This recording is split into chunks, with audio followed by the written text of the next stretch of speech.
central office. So that is the purpose po ng ating Insighted. Okay? Sige. Proceed na po tayo sa Unit 2 or enrollment. Ngayon, regarding sa enrollment po natin, no, we created a way po, no, to ensure na ang data po natin ay accurate. Kumbaga, tutulungan po namin kayo as school head na ma-ensure ninyo na accurate po yung data natin. So what do I mean by that? No? So for example, sa kinder po, ang enrollment ko, let's say, ay 25. Okay? 25. Now, ang next po na tanong sa atin dito is ilan yung male and ilan yung female na kinder learners ko, no, out of the 25. Now, if I say na 10 po ang aking male learners, okay, hintayin lang po sa screen natin.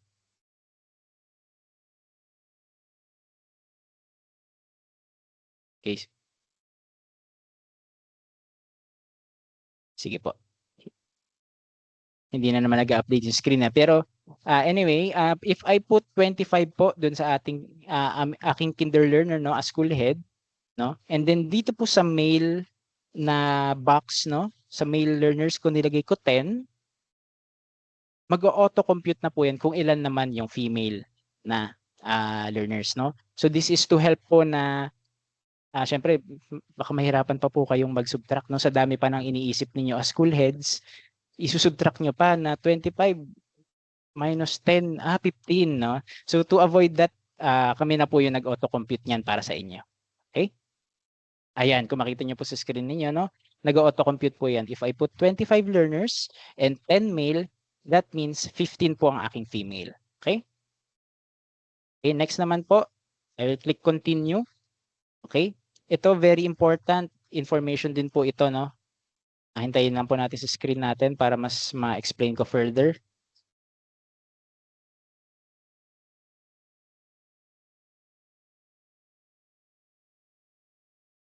Sige po, wait. Hintayin lang natin. Okay. Ang next po na question sa atin is, how are your grade 1 to grade 6 classes organized, no? So alam naman po natin na meron tayong iba't ibang types, no, of class organization. Meron tayong monograde, which means standalone po lahat ng grade 1 to grade 6 natin. Meron din po tayong mga pure multigrade classes, no, na kung saan grade 1 and grade 2 magkasama, grade 10, grade 4 magkasama, and grade 5 and grade 6 magkasama. So that is only 3 organized classes. And meron din naman po tayo na mixed ang class organization, no? So that means meron pong grade 1 and grade 2. And then the rest po is okay na, like grade 3, isang klase, grade 4, grade 5, and grade 6. So that is a mixed po na organization. Okay. Again, pa-mute po yung mga, baka may naka-unmute po dyan, no? Pa-mute na lang po muna, pa-check. Okay? So for example, piliin po natin yung mas, dito na lang po tayo sa pure multigrade, no? Anyway, I will demonstrate na lang po muna pa-isa-isa, no? So for monograde, basically, itatanong lang po sa akin dyan, ilan yung learner count ko per grade level, no? Pa-isa-isa po yan. So grade 1 to grade 6. Again, depende po pala ito, yung unit 2 natin, yung enrollment, depende po siya sa sinelect natin na curricular offering, no, sa unit 1, no. Dahil sinelect ko po ay purely elementary, ang lilitaw lang po sa aking module ay grade 1, kinder to grade 6. Pero pag sinelect ko po is junior high school and senior high school lang ako, so that is grade 7 to grade 12, no. So this is to rin po, to help you, no, na kunwari sa Excel, nai-imagine ko, ano po yan, mahaba, tapos marami kayong mga blank, no, na matitirang mga spaces, no, dahil wala naman kayong ganong grade.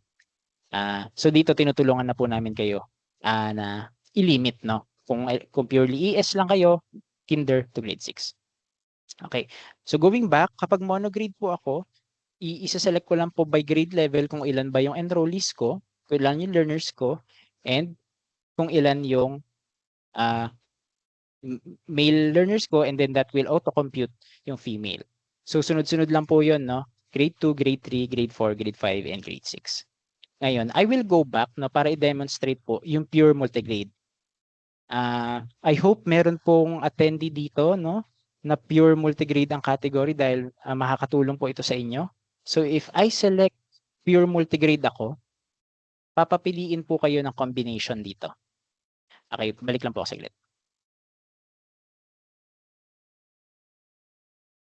Sige, waiting lang po for our screen now to load.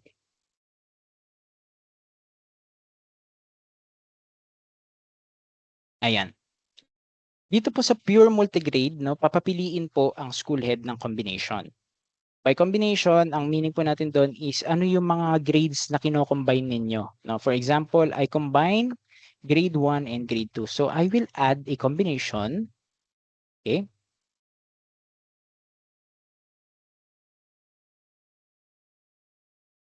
Sige, wait lang po ah. So add combination.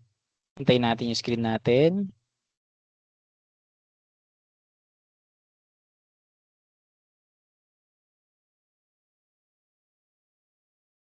Ayan. So add combination and then I will select kung ano po yung mga grade levels na kinombine sa school ko. No? For example, ang kinombine ay grade 1 and grade 2. Yan. So i-check nyo lang po. Check nyo lang si grade 1, check nyo lang si grade 2. Okay? And then after that, confirm nyo po yung grade selection. No? Swipe down lang kayo. Confirm the grade selection. Okay? After that, tatanungin po kayo, dito sa combination nyo ng grade 1 and grade 2, ilan po ang total enrollment ng grade 1? No? So usually, syempre, mga ano lang po ang mga amount na to eh. Parang kunwari, let's say 12 lang yung nasa grade 1 ko dito sa aking multigrade class. At 5 dyan ay lalaki. 5 dyan ay male. No? So ilalagay ko lang po siya dyan. Ilan naman yung grade 2 doon sa multigrade class mo? Sa grade 2 naman po, meron akong 15 naman na learners. And 8 naman doon ang male. Okay. So that ang combination po nun, lalagay naman po dito. So ibig sabihin, meron kayong total combination enrollment for grade 1 and grade 2 na 27 learners, of which 13 ang male, 14 ang female. Okay? Wait lang po natin. Ayan, lilitaw po sa baba yung combination, no? So after that, I will save combination.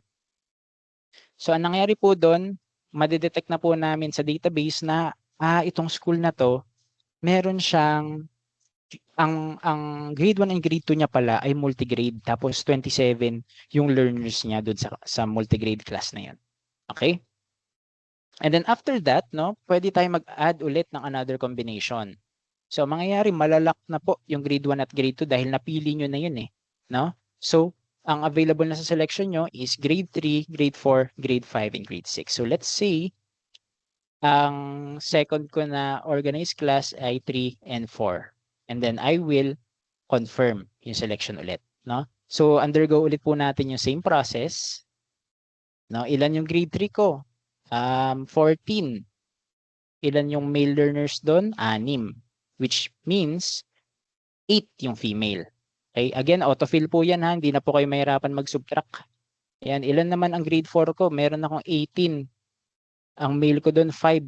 Okay, mag-autofill, auto-compute, 13 ang female. And then sa baba, makikita nyo yung total combination. Ilan ba yung combination ng grade 3 and grade 4 learners ko? So that means meron akong 32. No? Ayan, meron tayong 32 combination of which 11 ng male, 4 ang female. No? So ito po yung sinasabi namin na kumbaga help po namin sa inyo sa school heads to accomplish the data. At the same time, tinutulungan din po natin ang DepEd na magkaroon ng accurate data, no? Regarding, for example, dito sa ating mga multigrade classes, no? So I will save that combination. So ngayon, kung ititignan po natin ng overview, meron akong grade 1 and grade 2 na may 27 learners and meron akong grade 3 and grade 4 na may 32 learners. What if wala akong grade 5 and grade 6? No, so apparently may mga ganun po situations na may elementary school pero meron lang siya grades 1 to 4 na purely multigrade at wala silang grade 5 and grade 6, no? So ang magagawin niyo lang po dito, meron po tayong buttons dito sa baba. Check natin. Ayan. Kung makikita niyo po sa baba, no, ang grade 1 and grade 1 to grade 4 ko naka-check na kasi okay na, ano ko na submit ko na yung data. Pero hindi po ako pinapayagan mag-continue. Nakita niyo naka-gray po yung continue button, no?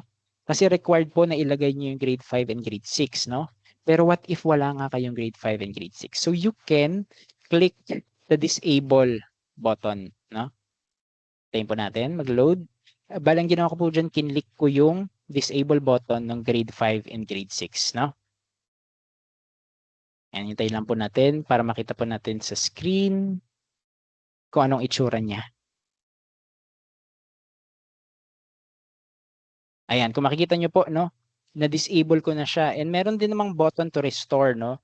Just in case nagkamali lang pala kayo, meron pala kayong grade 5 and grade 6, no? Pwede nyo naman pong i-click yung restore para bumalik.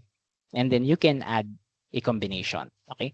So, ganun po mag-enter ng data on pure multigrade, no? Add combination lang po tayo, no? Ngayon, doon naman po sa mix, no? Meron kasi syempre grade 1 and grade 2 lang ang ang multigrade, no? So basically, a-ask lang po kayo noon na mag-set po ng isang combination, for example, grade 1 and grade 2 lang. And then the rest, ifa-follow na po yung grade 3, isang question, grade 4, isang question, and then grade 5, grade 6, tig isang question, no? So ganun lang po siya, parang combination ng pure multigrade na forms and then nung monograde na forms. Okay? Sige, pero again, may isa pa po kung i-discuss lang. For example, I will delete this, no? Yung grade 3 and grade 4, tatanggalin ko muna for now. Tanggalin ko muna yung combinations. Ito po itatry po nating i-avoid ito, no? For example, wait lang, hintayin ko lang sa screen ko. Ayan, baka po kasi yung ibang school head mali to na ang ibig niya sabihin is meron siyang grade 1 and grade 2 na pure multigrade, na multigrade class, meron din siyang 3 and 4 na multigrade class. No, baka yung ibang school head ang i-enter po nila grade 1, grade 2, grade 3, grade 4 ay multigrade. No? What if ganun po ang i-enter? Baga hindi siguro naiintindihan yung instruction. So magfa-flag po 'yan, no? Tatanungin kayo ng application, sure ka ba, no? Are you sure?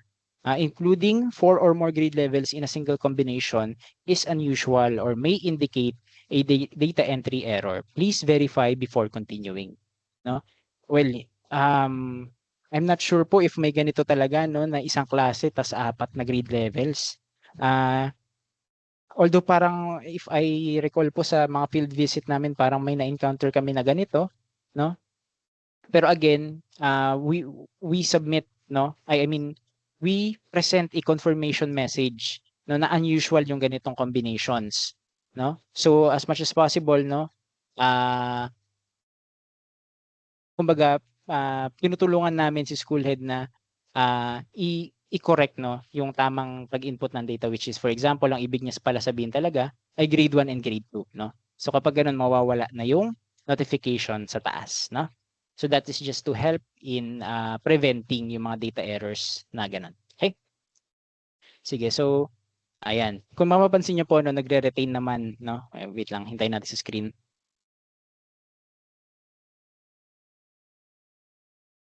Ayan. Kung mapapansin niyo po, dinilit ko, 'di ba, yung grade 1 and grade 2, grade 3 and grade 4. Pero once I put it back, no, nare-retain po nung system natin yung in-input niyo na data, no. Ang nangyayari po doon is nagre-retain po siya doon sa memory po ng cellphone ninyo. Okay? Again, sa memory po siya ng cellphone ninyo nagre-retain, ha. So for example, pinasagot, kunwari kayo po ay school head, tapos pinasagot niyo sa admin ninyo yung data, hindi po niya ma-harvest yung in-input niyo na data, no? So this is to ensure po na si school head ay may full accountability po dun sa data na sinasubmit, no? Dahil ang data po ay nasa-save muna doon sa cellphone niya, sa smartphone niya, and then kapag kinlik niyo po yung submit, doon po siya natatransmit sa amin sa central office. Okay? Sige, so I will save combination. And then add ko ulit yung grade 3 and grade 4. Ayan. And then na-retain po yung previous submission ko. Save combination. And then try ko na i-restore nga meron pala akong grade 5, grade 6, hindi pala siya i-disable, no? So pwede kong i-select po yung grade 5 and grade 6 and then lagay ko po ulit yung number of learners ko dito. Ayan.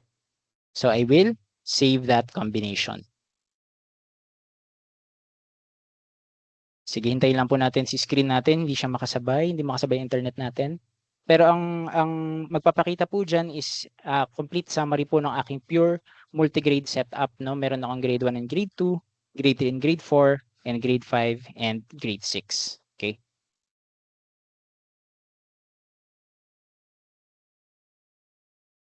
Sige, wait lang. Hintayin lang po natin na kasi mahalaga pong makita niyo yung itsura nito eh. Sayang lang talaga at hindi siya real time na nagpapakita. Ayan. So yan po ang magiging summary, no, ng setup natin. And then kapag kompleto na po yung mga grade levels, we can click the continue button.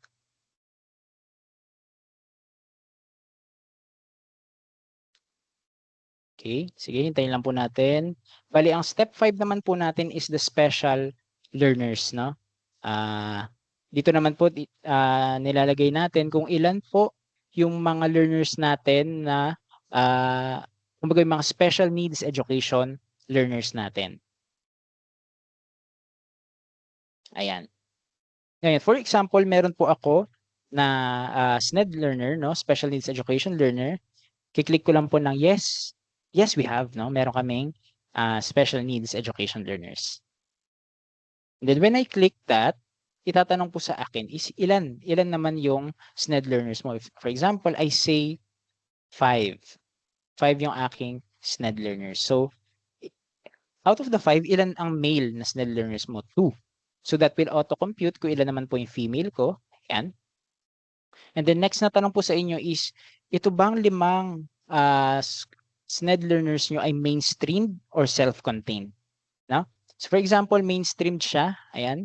Wala na pong additional question. Ibig sabihin na i-incorporate po sila sa standard na na grade levels natin. Pero if in case self-contained pala yung 5 SNED learners natin, we can click self-contained and tatanong lang po dyan is ilan yung organized classes for yung 5 SNED learners mo. So I assume, kung for example sa akin as Kuled, isa lang po yan, isang organized class na non-graded, kumbaga, self-contained, non-graded na klase for the SNED learners. So I can click continue.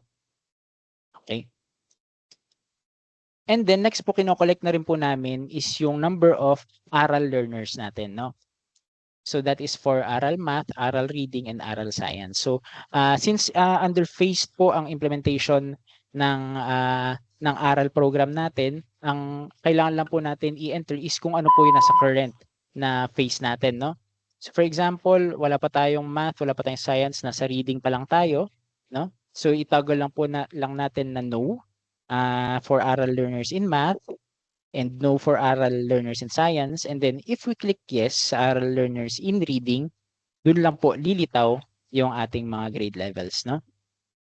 So again, as part of maintaining data accuracy, nililimit po natin yung number ng mailalagay nyo dito based sa number ng sinet nyo po dun sa previous, no? Naalala nyo, nag-set po tayo ng grade 1 kung ilan ang grade 1 learners.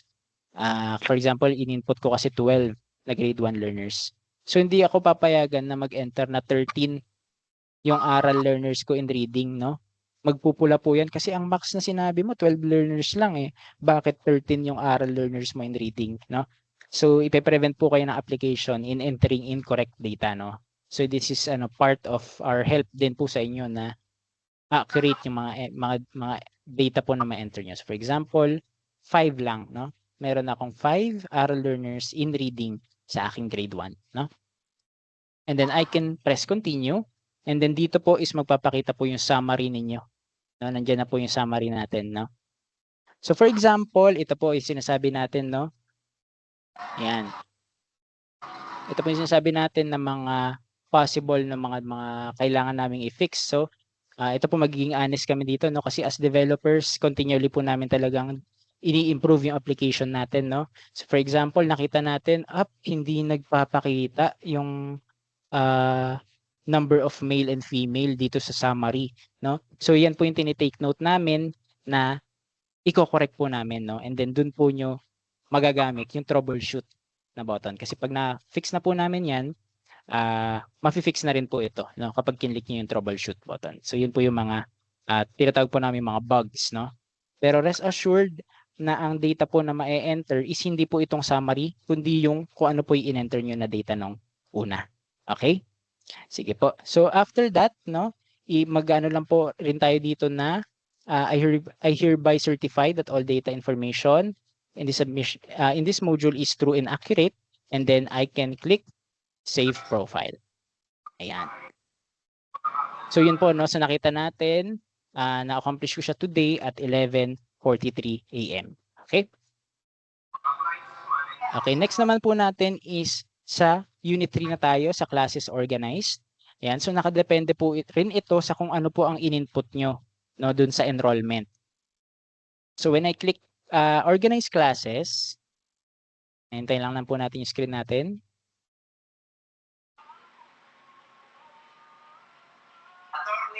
Ayan. Ayan, kung makikita nyo po, no, na-detect na nung system natin na ang in-input mo nung Unit 2 ay multigrade ka ng grade 1 and grade 2. So through sa organized classes, i-remind po kayo niyan, no? Na ang in-input mo sa grade 1 and grade 2 mo ay combination ka and ang total na enrollment mo ay 27. So kumbaga may reminder po muna sa inyo just in case man na nakalimutan ninyo. Okay? And then next, out of the 27 learners, kumbaga, antayin lang natin, load. Kumbaga ito po yung ano rin yung parang vision namin na tulungan si school head, no, na ma-capture din niya yung accurate na data about sa school niya, no. Sige.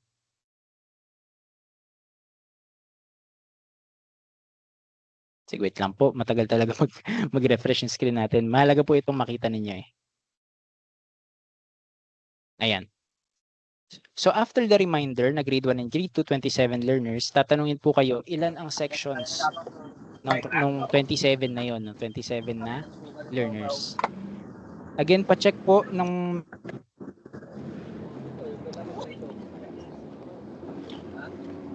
Sige po, may naka-unmute po sa atin, pwedeng paki-check po. Ayan, okay, thank you po. Sige. Bali for Unit 3 organized class, may reminder po kung ilan ang learners, and ngayon ang tanong po sa atin is kung ilan ang sections or ilan ang organized classes. So for example, dito sa grade 1 grade 2 ko, isa lang yun. Isang organized class lang yun sa akin, yung 27 na learners na yun. Okay. Ngayon, after you select po kung ilan yung total na sections nun, i-ask po kayo to distribute yung organized class kung within the standard ba siya, within the standard parameters, or below the standard or above the standard. No?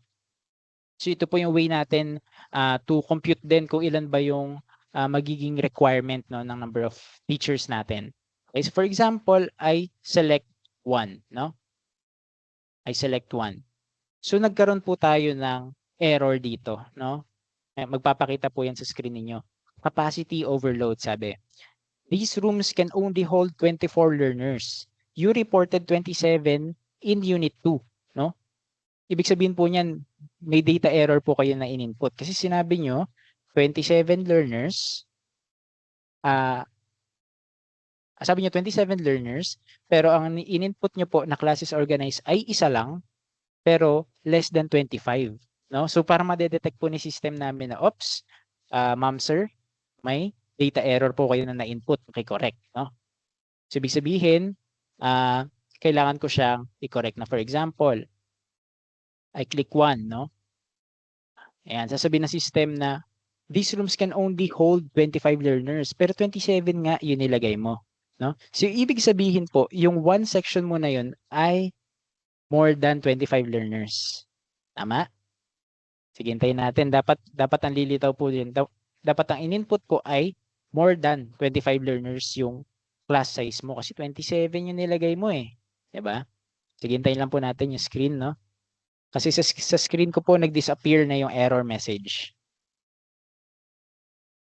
So ito po yung way natin to ensure na accurate, no? Even sa classes organized natin, accurate yung may input na data. Ayan, okay na. Sections distributed, successful. Na may isa kang klase na more than 25 learners, no? Pero what if ang nilagay ko 2? Yan. What if yung 27 multigrade ko ay dalawang klase pala yun, no? Dalawang classes organized, no? Kumbaga, yung dalawa po na yan, kailangan, ayan, nakalagay po dito, total distributed must equal 2 sections. Ayan, sige, hintayin lang po sa screen, no? Ayan. Dahil nilagay ko 2 sections, pero ang nilagay ko pa lang dito sa distribution ay 1, no? Hindi po tayo papayagan mag-continue niyan, no? So, ibig sabihin, kailangan ko pa maglagay ng isa pa. Okay. Madedetect naman din po ng system natin yan. Sabi niya, your distribution requires at least 51 learners, but you only reported 27 in Unit 2, no? So, ibig sabihin, hindi po nagtutugma yung ano natin, yung mathematics natin, no? Kaya nag-e-error siya. Kaya ibig sabihin po niyan, yung dalawang klase ko ay less than 25 learners, no? Kasi 27 learners lang, dalawa ang klase, ibig sabihin, ang isang klase nun ay less than the standard parameter, no? So yun po, kumbaga may self-validation na po si InsightEd to help you na accurate yung may input na data. Okay? So ganun lang po for the classes organized. For example, dito 32. Dalawa po ang klase na yan, no? Tapos lagay ko 25 learners. Ay mag-error ulit siya kasi based sa selection ko 50 learners pero 32 lang yung learners ko. So ibig sabihin less than pala talaga yung aking classes organized. So ganun lang po, no? Tuloy-tuloy lang po natin, dalawa. Ayan, dalawa. Okay. So ilan naman po sa kinder? So ang ginawa po, no, inuna niya yung mga pure multigrade na classes natin, and then lastly yung sa kinder naman po natin. So dito meron akong dalawang section din, and then dalawa din na less than. Okay? So ngayon po bibigyan naman po kayo niyan ng summary, no? So grade 1 and grade 2, ilang sections, 3 and 4 ilang sections, 5 and 6 ilang sections, and kinder ilang sections. And overall, ilan ang sections sa inyong school? So nakalagay 8, no? So I think sa ating mga school heads, very familiar naman tayo kung ilan ang sections sa klase natin, no? So dito po mabe-verify nyo, just in case may na-miss kayo, ilagay, no, na section. Okay? So once that is complete, yan. So ngayon nakompleto ko na rin po ang aking unit 3 or the organized classes. Okay? Actually, yung long unit po na yun talaga yung pinaka medyo maraming information na kailangan ilagay. Now, the rest, medyo okay naman na po. For example, sa learner profile naman, dito tinatanong lang po natin is ilan yung ALS learners natin, ilan yung Muslim learners, ilan yung IP learners or indigenous peoples, and ilan naman po yung displaced and overage. So isa-select nyo lang po yan para just in case meron po kayong learner that fits the category, yan nyo lang po i-enter. For example, I have an ALS learner, and ilan yung ALS learner ko? Meron akong 5. So input nyo lang po dyan, and then continue, no? So dahil ang sinelect nyo po nung umpisa ay ALS lang, no? Hindi na namin tatanungin ilan yung Muslim learners, ilan yung IP learners, dahil hindi nyo naman po sinelect initially, no? Para hindi po tayo mahirapan na next tayo ng next, pero puro 0 naman, okay? Sige, next po natin is learner movement. Ayan, for example, sa learner movement, ayan, kunwari meron akong mga dropouts, no, for previous school year, pwede ko po siya ilagay dito. For example, meron akong dropout for grade 2 na 2 sa previous school year, pwede ko po siya ilagay dito. Meron akong 3 naman sa grade 3 na dropout. Yan. Tapos next section, ilan naman po yung dropout nyo for the current school year. Yan, just in case meron na tayong dropout na record. Kunwari, meron din akong 2 for grade 2 for current school year. Pwede ko rin siyang i-input. And then dito po, based on the total na in-input natin na learners sa school natin, ilan po, kumusta naman ang nutritional status ng mga bata na to, no? So for example, meron ako dyan na out of 129 na learners ko, meron dyan 5 na severely wasted. Meron din 2 na wasted, and meron naman kaming 1 na overweight or obese. Okay, so pwede po natin siya ilagay dyan. No? So out of 129 learners, nakalagay dito na 121 of those learners are within the healthy range. No? So mare-record din po natin yan sa Insighted. And then we press continue. And then it will give us a summary, no, kung ilan yung groups na under the special profile. Naglagay tayo isa, yung ALS. Ilan ng learner movement, ilan yung dropouts natin, 7. And ilan naman yung healthy, no, or within the normal BMI, meron ako 121 learners.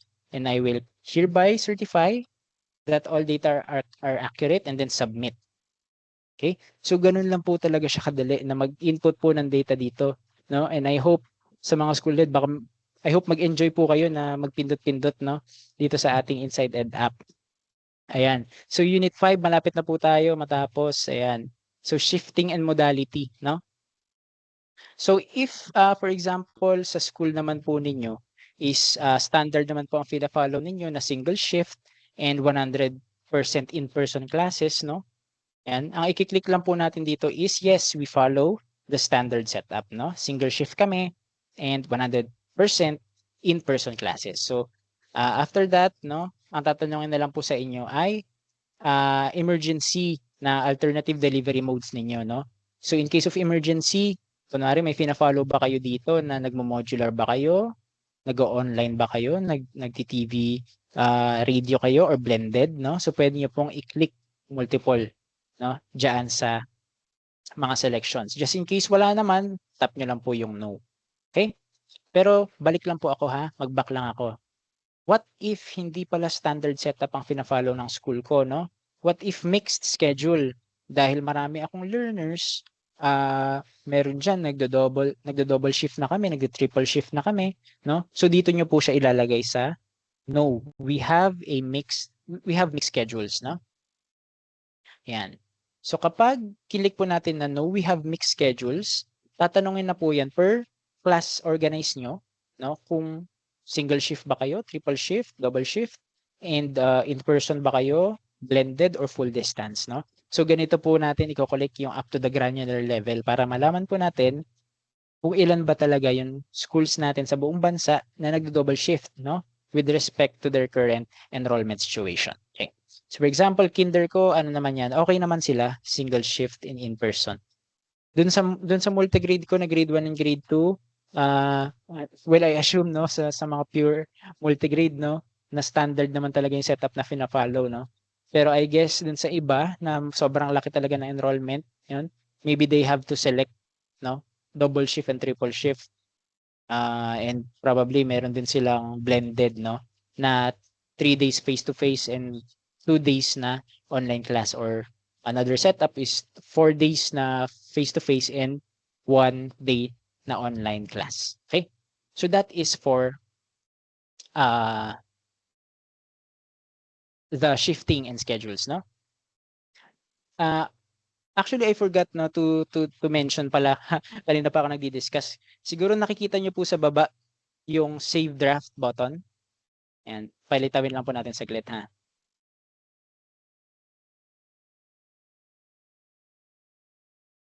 For a while lang, para lumitaw sa screen.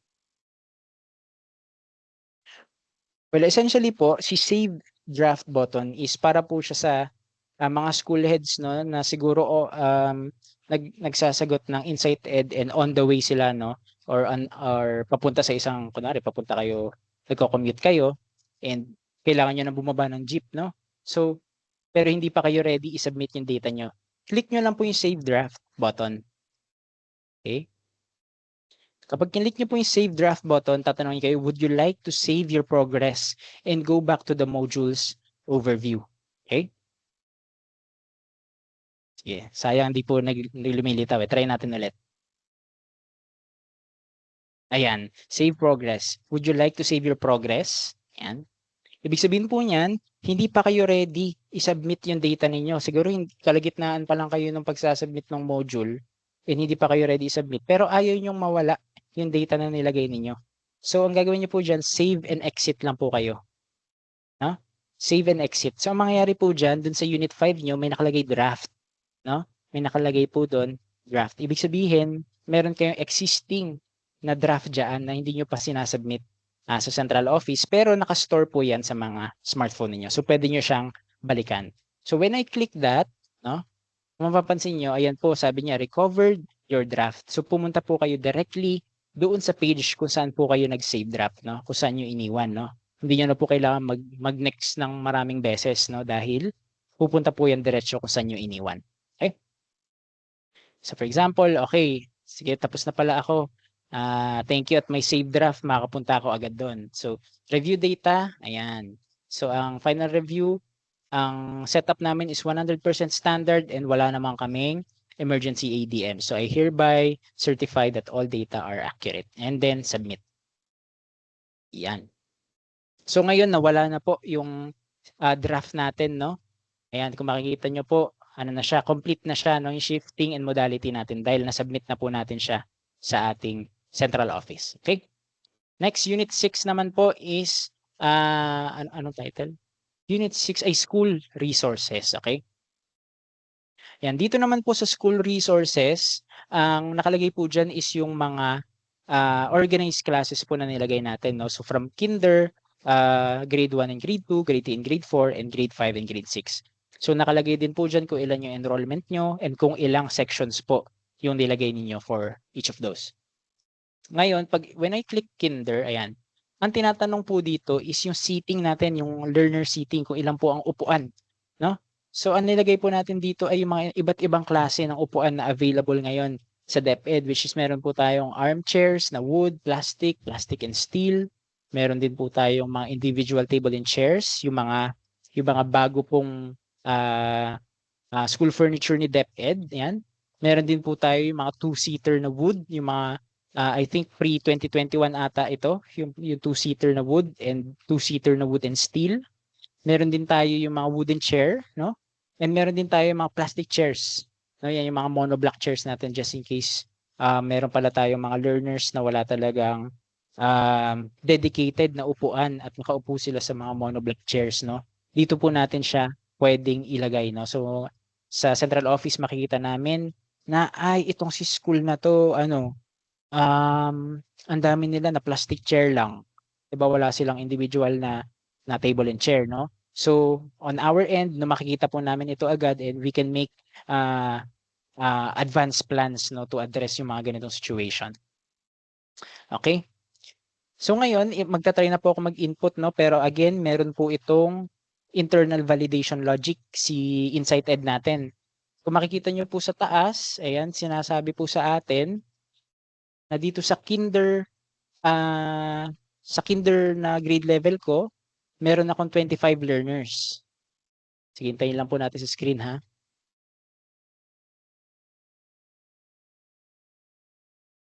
Ayan, sa kinder grade level ko, meron ako 25 learners, no. So for example, nilagay ko 26 yung wooden chairs ko na armchair and meron akong 25 na plastic armchair. Tapos meron pa akong two-seater na 10, no? Just in case ganyan po talaga yung mga nilagay na data ni school. Yan. Kung mapapansin niyo po sa baba, no? Sige, wait lang po natin sa screen. Ayan. Kung mapapansin niyo po sa baba, may prompt po dyan na pinapakomit po kayo as school head, no? Sabi, every learner is accommodated, pero may 46 kayo na extra. Kasi ang combined capacity, no, based no sa nilagay nyo, 71 learners dapat ang para sa kinder. Pero ang nilagay lang natin, ilan? 25, no? So kumbaga, ang sinasabi po nito is you have to type confirm kung kino-confirm mo talaga na marami kayong extra chairs. Okay? So ang gagawin niyo po diyan, ita-type niyo po na confirm. Yan. Type niyo po na confirm bago po kayo makakapag-save and verify grade, no? Dito po is para malaman po namin na totoo talaga na may extra chairs kayo, na kumbaga marami kayong extra na upuan, no? Na hindi namin iniisip na ay data error lang to, baka mali lang i-input ni school head, no? Dahil tinype nyo po na confirm, ibig sabihin you acknowledge na ganito talaga yung situation. Okay? Pero that works din po kapag may shortage kayo. So for example, ang armchair, since ako I am taking the persona of a school head ng isang pure multigrade school, no? What if ang chairs ko lang talaga ay puro plastic chair lang and wooden chair, let's say tig-5 lang, no? Tig-5 lang dahil ako ay isang pure multigrade school na siguro for example nasa malayong lugar, no, sa remote location. So tig-5 lang. So may may prompt din po 'yan ulit, no, sa inyo, no? Pakita lang natin sa screen. Yan. So ang prompt naman niya kung kanina ay, "Uy, may extra ka na ano, na 46 shares." Dito naman po may note naman na meron kang 15 na shortage, no, or excess of seats identified for this grade level, no? Do you confirm? Do you confirm na may shortage ka talaga ng upuan, no?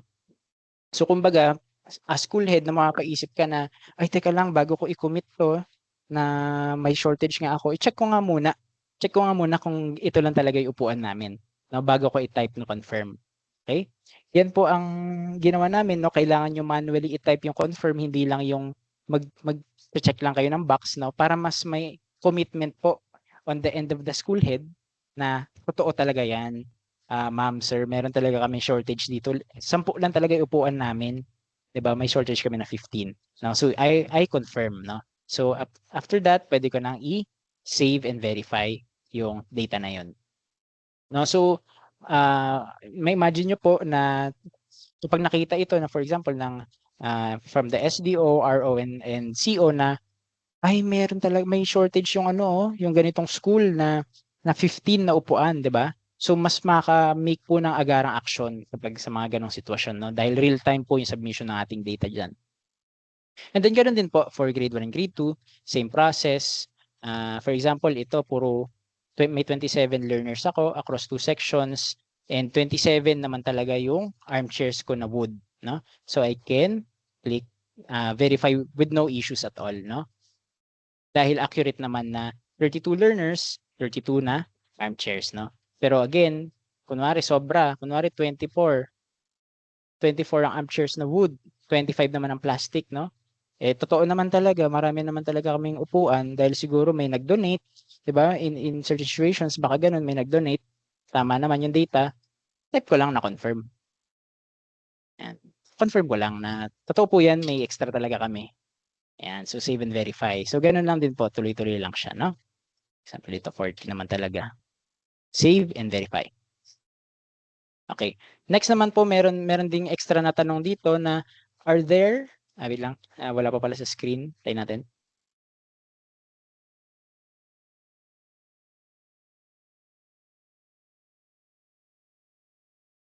Ayan, bale ano lang po ha, pasensya na po medyo nag-exceed na tayo dun sa time, no, 12 o'clock na, no. Pero as you can see, kahit po ina-explain ko siya sa inyo ng step by step. Wait, Yes po, wait Yusek. lang. Oo. Marami pong tatanong, but una, pinakita namin kanina may guide po na ibibigay sa inyo. Baka mga latecomer yung mga nagtatanong kung may step by step process. Tapos yung nagtatanong ng kulang talaga yung kindergarten na chair. Baka sa declaration, balikan po natin. Kasi kung wala naman talagang then check natin. Now, kaya ako nag-interrupt is 12:00 na po. Okay pa po ba ang lahat na mag-proceed by showing a thumbs up? Wala naman nag-thumbs up. Kung ayan. So, parang walang problema. Ayan, sige po. May pakain po kami, pero kanya-kanya po tayo ng bili ngayon dahil Thank you po, Yusek. Okay, thank you. Thank you po. Thank you po sa pakain. Okay. Sige, thank you. Yusek sa Sige po. pakain. Hindi, ipapa-online ko na lang yung pagkain. Okay. Magsishare ako dito. Thank you pero salamat sa inyong pakikipag-join. Sana mag-proceed tayo at medyo umalwan yung trabaho natin. We're doing it smart, not hard. So, pakuha na lang natin. O yung gusto ng LBC sa food, pasuyo na lang po. Paki-register. Thank you. Sige po, thank you po, Yusek. Anyway, malapit naman na po ito dahil yung mga succeeding sections natin, medyo light na lang naman po yun. Okay, sige. Ang next question natin is general classrooms. Are there any general classrooms in your school or shared rooms with no specific advisories? For example, yung mga libraries or laboratories, no? So, i-enter lang po natin siya dito. Okay? Ayan, kung ilan po yung total na general rooms. For example, ako ay isang pure multigrade. Meron kaming isang room na hindi naman talaga namin ginagamit for advisory na classes, no? So for example, I enter 1. Yan. Tapos lalagay lang po natin dito kung ilan ba yung upuan doon sa general classroom na yon, no? So ito po hindi na po ito nagka-count with respect to the number of learners natin, no? Dahil for example, extra lang naman talaga siya na room natin, no? So for example, meron ako doon na isa or dalawa na two-seater. Yan. Tapos, do all of these general rooms have functional teacher station? For example, wala naman. So, ilalagay ko lang po na no. Okay. And then from there, I can proceed. So, dito naman po kinokollect din natin yung mga ICT equipment, no? Wait lang, hintayin natin sa screen.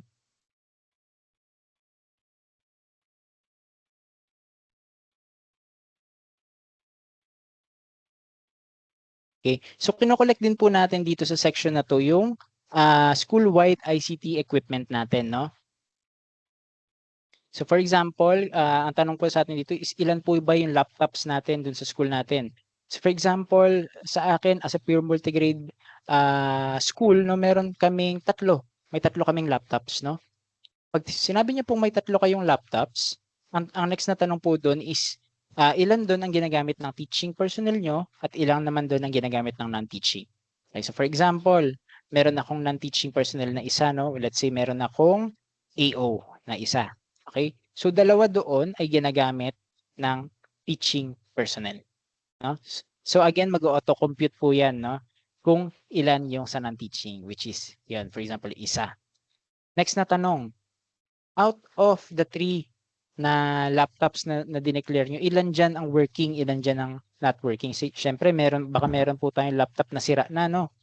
At dalawa na lang po, for example, yung working, no? So, mamamonitor na po natin dito na, oops, si ganitong school, may 3 laptop, yung isa doon hindi na gumagana, no? So, makikita na po natin siya dito. So, ganun lang din po for tablets. Just in case meron tayong tablet, 5 kay teaching, 4 doon gumagana, isa na lang, isa ay hindi, no? So, ano lang po ito, kumbaga pare-parehong way ng pagsagot, iba-ibang iba-ibang equipment, no? Ayan. So, desktop meron akong dalawa, tig-isa yung teaching and non-teaching ko. Pareho pa naman silang gumagana. So, walang not working. Okay. Smart TV, meron ba kaming smart TV? For example, sa amin, may isa naman pong smart TV. And yung isa doon, and gumagana pa naman po yung smart TV ko. Okay. Projector, same lang pong process. And for example, yung projector ko sira, no? Not working. Yan, pwede ko po ilagay dyan. And then, so makikita na po natin na, ay, sa school na ganito, may, excuse me po, baka may ano po ulit, may naka-unmute, pa-mute na lang po. Ko. Okay? So, sunod-sunod ko lang po ito, ha? Ayan, dahil very intuitive naman po itong part na to, no? Dahil monitoring lang po ito ng mga ICT equipment natin, kung sinong gumagamit, teaching or non-teaching personnel, gumagana ba o hindi, no? So, very intuitive naman po yan sa ating application. And after that, I can click next. Okay? Next na tanong, meron ba tayong e-carts, no? Does your school have any e-carts or mobile computer laboratories? So if I say yes, hintayin po natin sa screen. Kasi baka po meron sa inyo, sa mga school heads na naka-receive po ng e-cart, no? Or mobile lab, no? Dito po natin siya pwedeng i-register. Okay? Siguro po yung iba sumusunod na lang din sa no, via their smartphones, no? Kasi talaga mabagal yung sa screen, eh. Pero anyway, hintayin na lang po natin na para makasunod ang lahat, no? Kahit hindi kayo nasa smartphone ngayon. Sige, wait lang po.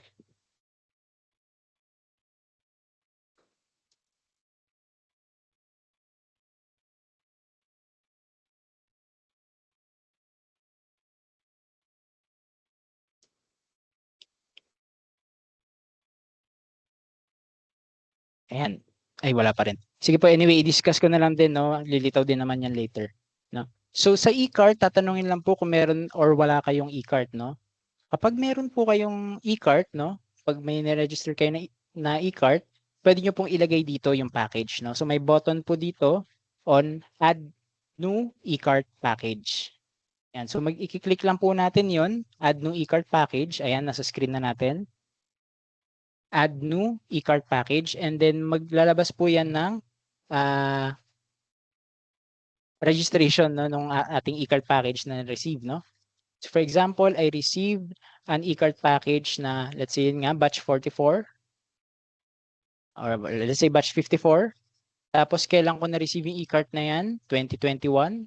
Anong funding source nung e-cart? DepEd DCP.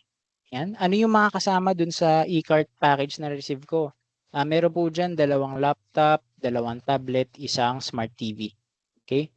Yung charging station yan or yung base niyan, kamusta? Functional pa ba? Or missing or broken na? Ay, nako po, nasira na. So nilagay ko broken na. Yan, broken. Yan. Tapos just in case may remarks po kayo dito, pwede nyo rin pong i-type yan, no? Ayan. Then after that, no, after nyo ma-register yung e-cart na yon, pwede nyo na pong i-save yung package na yon. And then lilitaw na po siya doon sa e-cart packages ng school ninyo. Ayan. Ano na? Okay. Hello, pa-mute po ulit. Ayan, thank you po. Okay. Next naman po is wash and sanitation. Dito po tinatanong lang natin kung ano yung water source ninyo or kumusta yung mga toilet seats natin, no? So for example, I type sa school namin ay merong pipeline from local service providers. Ibig sabihin, nasa-servisyohan po tayo ng kunwari ng munisipyo natin na may linya tayo ng tubig, no? Pero po, just in case na wala tayong linya ng tubig, no? Pwede po nating i-select na natural resource or deep well, spring or rain water. So ngayon po, previously, we encountered difficulties rin po regarding the veracity of this data, no? Ang nangyari po kasi may nakita kami mga school na sabi is wala silang pipe na tubig, no, or pipe connection, no? Pero upon looking at the location of the school, nasa ano po sila? Nasa within the munisipyo, no, malapit talaga sa munisipyo. And marami pong instances na ganun, no? So hindi po kami sure talaga kung totoo ba, no, na walang pipe connection ito or data error lang, no? So hindi po tayo talaga sure doon. Pero we have no choice but to rely on this data, no? So ang nangyayari po doon is syempre may mga inaccuracies po tayo in terms of determining certain programs dahil nga hindi po maganda yung naging datos natin, no? So through this, nilagyan po namin ng validation dito. So again, kailangan po i-confirm ni school head na tama yung data na ini-input niya. For example, ako as a school na nasa remote location, ang meron lang kami is spring and rainwater. Siguro may catchment kami na device, no, para mag-capture ng water. So yun ilalagay ko. Pero I have to type here confirm. No? I have to type here confirm na oo, wala po talaga kaming pipe connection. Talaga nagre-rely lang kami sa natural resources or worse, wala po talaga kaming tubig dito sa school namin. So I have to type confirm. Okay? Sige, after that, ang tatanong na lang po sa atin is ilan yung male toilet seats. For example, meron po kami 2. Ganon din po, no? Working, not working. Okay, so example, yung 2 toilet seat namin, male toilet seat, okay, working naman. Sige, urinal, ilan? Working ba? Female toilet seats. So, isunod-sunod ko na lang po ito ha, dahil lang naman to, pare-pareho lang naman. So, common or kinder seats. PWD toilet seats, meron din akong 2. Yan. Pero wag niyo po itong gagayahin sa mga school heads na na naglalagay lang ng 2 dire-diretso, wag niyo pong gagayahin yun dahil kailangan po talaga accurate ang data na ma-input ninyo, no? Ginagawa lang po natin to para makakain na tayo. Sige po, so hand washing faucet, 2 din. Ayan. Okay, classroom toilets, no? Ilan ang classrooms natin na may CR? Ako as a pure multi-grade school, meron akong isa, no? Ilan ang total attached toilet seats? Meron akong 2. Okay. So after that, ayan, meron lang pong double count notice dito. Check here if these attached toilet seats were already included in the main sanitation audit above. So for example, nilagay nyo 2 yung toilet seat ng male. Ito rin naman yung nire-refer nyo dito sa total attached seats, no? So i-click nyo lang po na yes, ano rin yan. Siya rin po yan, 'di ba? Yung sinabi ko na toilet seat sa taas, siya rin po yung nasa classroom. Okay? And after that, I can proceed na po sa next. Dito, same lang po sa tanong natin on the pipe water connection. Ang tanong naman dito is power supply. No? Ang power supply ba natin ay grid and off-grid? Grid, off-grid, or wala talaga kaming electricity. No? So kapag ang nilagay po is grid supply, no? Ibig sabihin, nakakonect naman tayo dun sa linya ng kuryente talaga, di okay po. Pero for example, nilagay ay no electricity. Yan, wala ang kuryente dun sa school, no? Again, kailangan po ito i-confirm, no? Dahil marami pong marami pong implication sa mga ganyang klaseng data, no? So kailangan lang i-confirm na ay wala po talaga kaming electricity. Okay? Same po 'yan sa off-grid, no? Kailangan niyo pong i-confirm na off-grid, no? Maglagay po kayo ng confirmation na wala kaming active grid connection sa school namin. Tapos i-check nyo lang po dito if yung grid power nyo is solar panels or using a generator. So click lang po ito. Yan. Okay, next naman po, does the school have a functional internet connection? What if no, no? Wala kaming wired internet connection, type nyo lang din po confirm. Pero for example, meron po kayong functional internet connection, pwede nyo po i-click na yes. Yan, tayo natin yung screen. Yan. Pag click nyo po na yes, no? Tatanungin po kayo kung ano yung internet connection type. Is it wired, no? Fiber, DSL cable, wireless, yung mga data po natin, 4G, 5G, or baka naman naka-Starlink na tayo, no, sa ating schools. For example, sa akin, naka-Starlink na po kami, no? So pwede kong i-check yung Starlink. Yan. Next po is primary funding source. Saan galing yung pinambabayad namin dun sa internet? For example, sa school MOE po namin yan, kinukuha, no, yung pambayad sa Starlink namin. And then, syempre, ko-confirm lang din po natin dito na wala tayong wired connection, no? Na naka-satellite tayo. So, type confirm. Yan. And then after that, okay na po tayo. I hereby certify that all data information provided are true and accurate. And then, ayun. So, 2 na lang po. Physical facilities and school terrain na lang, no? Sige, malapit na po tayo matapos. Okay. So, balik lang po ako sa physical facilities. Yan, Unit 7. Okay. Ang una pong tinatanong sa atin dito is buildable space, no? Kumbaga, siyempre mahalagang usapin po yan ang buildable space, no? Dahil dito po natin dinedeclare na pwede pang tayuan ng classroom itong school namin, or pwede pang tayuan ng facility itong classroom namin. So for example, ako, as school head, diba, ang pinin ko kanina is si Concepcion Elementary School. Yan, so pupunta na po diretso yung mapa natin dun sa Concepcion Elementary School. Ngayon, ako si school head, I would like to declare na meron pa kaming buildable space dun sa may bandang sa may bandang opposite side ng highway, no, meron pa kaming pwedeng tayuan ng infrastructure doon. So I will add buildable space, no? Pangalanan ko lang po yung buildable space ko. Pwedeng tayuan ng building 1, no? Kayo po kung anong space name or ID ang gusto niyo ilagay, pero basically for identification purposes lang 'yan, no? Tapos in your estimation, yung building na gusto niyo ipatayo doon or doon sa buildable space na 'yan, gaano ba 'yun ka laki, no, in terms of length and width, no? Ako as school head, alam ko medyo medyo pahaba 'yun eh. Let's say 20 meters. Let's say 20 meters in length and 20 meters in length and 10 meters in width. So ang computed po nun is 200 square meters, no? Tama? Yan. So ngayon po, bago nyo i-save, no, kailangan ipin nyo po siya dito sa mapa ninyo. Ayan. Again, may mapa po dyan sa baba, ha? So kapag nag-set na po kayo, nag-add na po kayo ng buildable space, pwede nyo pong i-click doon sa mapa. Sige, hintayin lang natin sa screen na para makita po natin. Ayan. So kinlik ko na po sa mapa na, ops, meron pa akong buildable space dito. 'Di ba?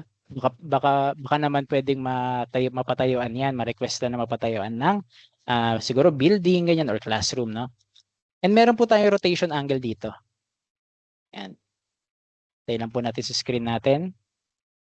Syempre kailangan accurate din, no, yung pagkakalagay nung buildable space, no, para mas madaling ma-imagine ng ating mga DepEd engineers. Sige, hintayin lang po natin sa screen.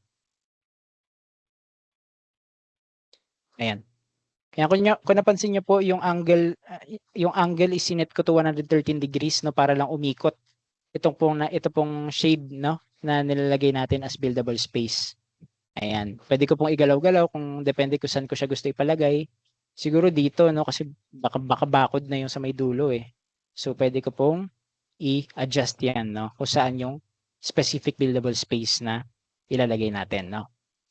Ayan. So ibig sabihin po as school head, no, pwede ko sabihin sa central office na meron pa po akong buildable space dito na 200 square meters. Diyan po sa may likod na part, no. Yan po yung sinasabi nung mapa natin, no. So bali po yan, nasi-save po yung coordinates nung sinabi niyong buildable space as well as yung dimensions po na sinabi niyo. Okay? And then after that, I will save. Yan. Kung makikita niyo po sa mapa, ayan na siya. Yan. Basically, yung sinasabi niyo is meron kayong buildable space sa spot na yan. Tayo lang po natin sa screen na.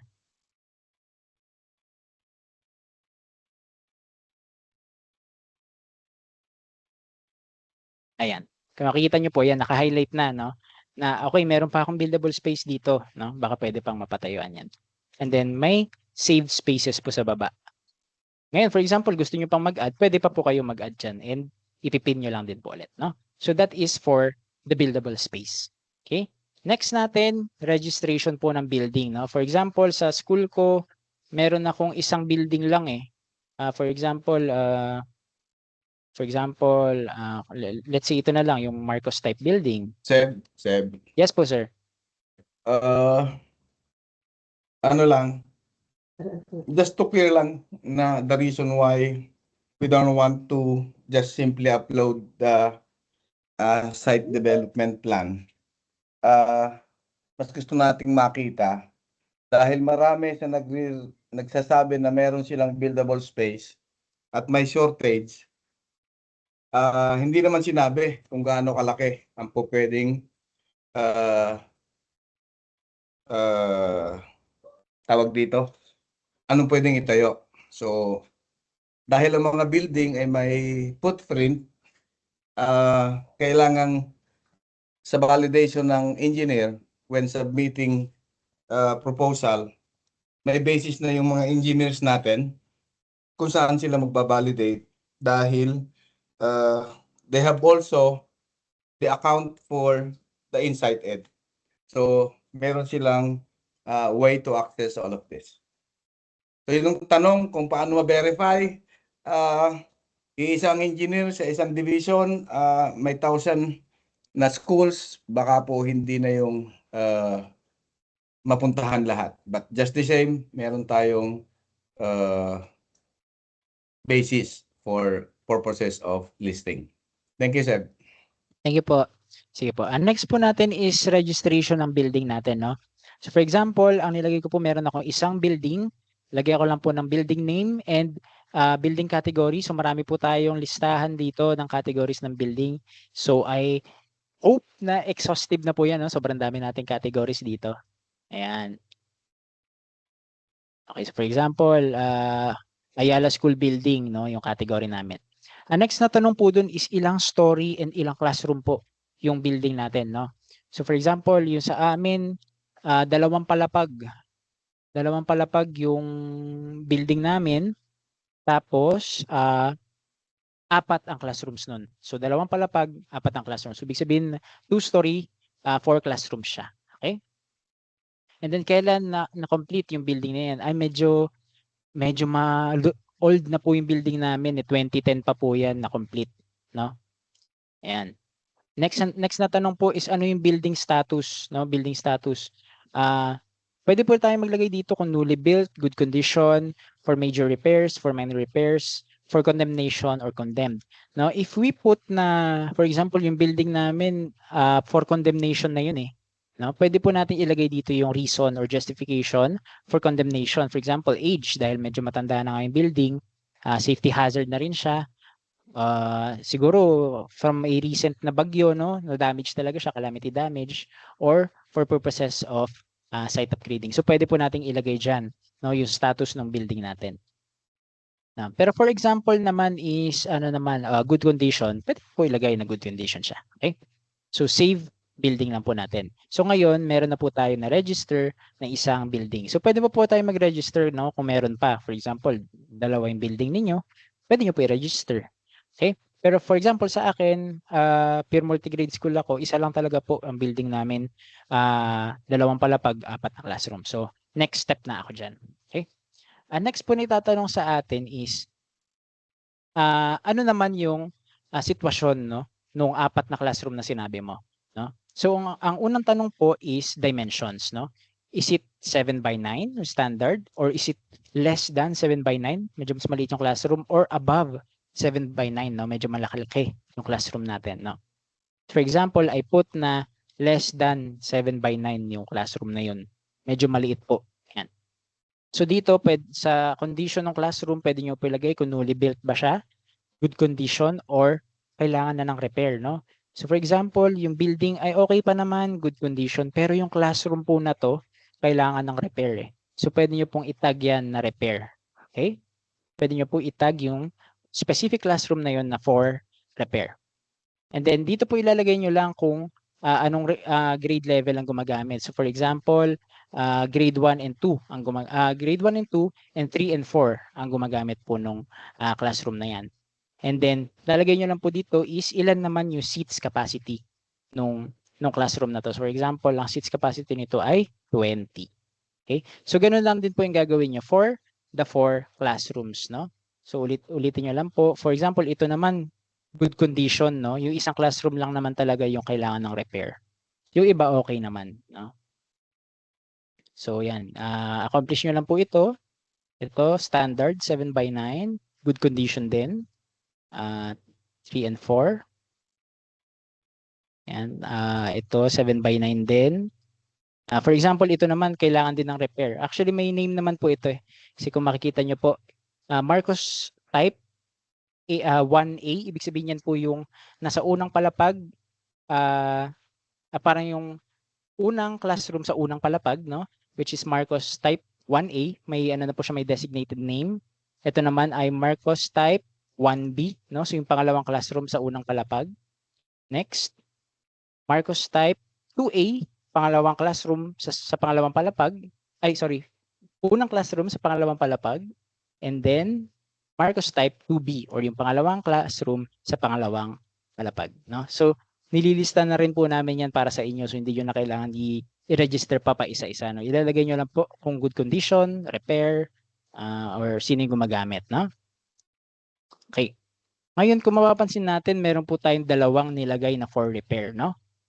Gusto rin po namin malaman, ano naman yung kailangang i-repair, no? Doon sa mga classroom na yan. So, next step lang tayo, repair assessment na po tayo. Yan.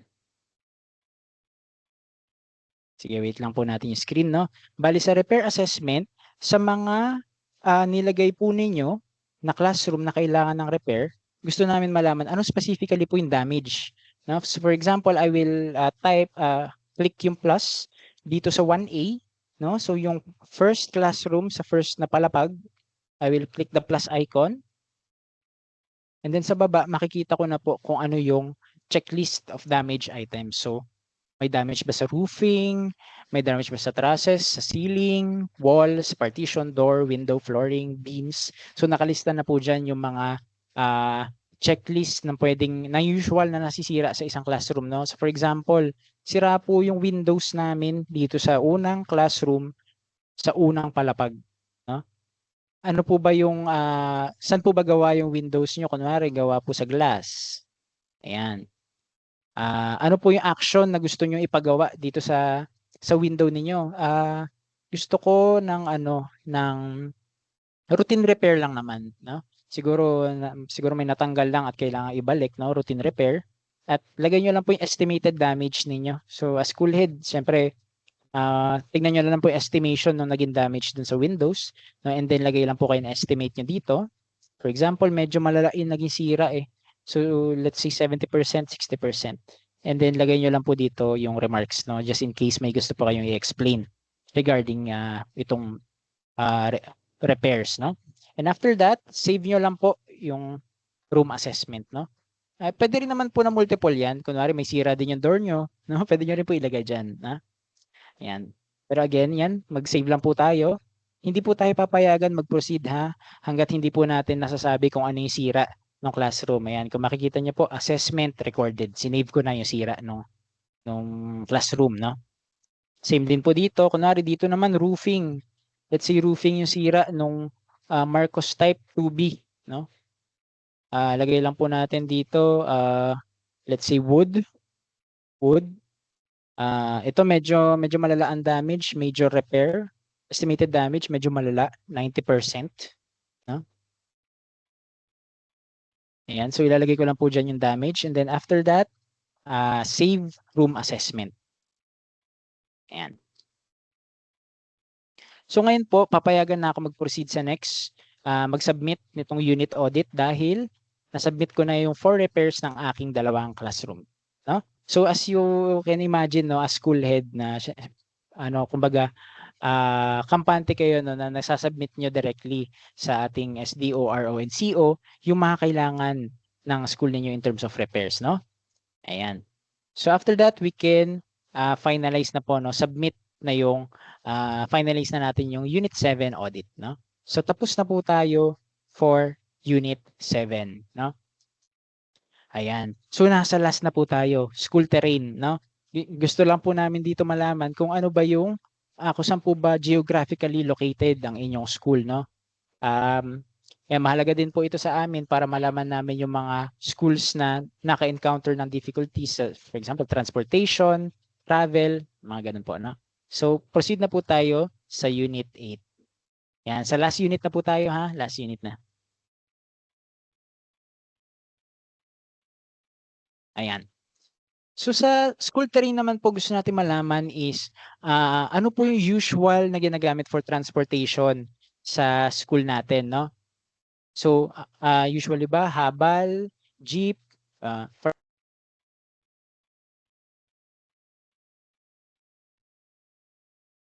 Wala ka, Seb?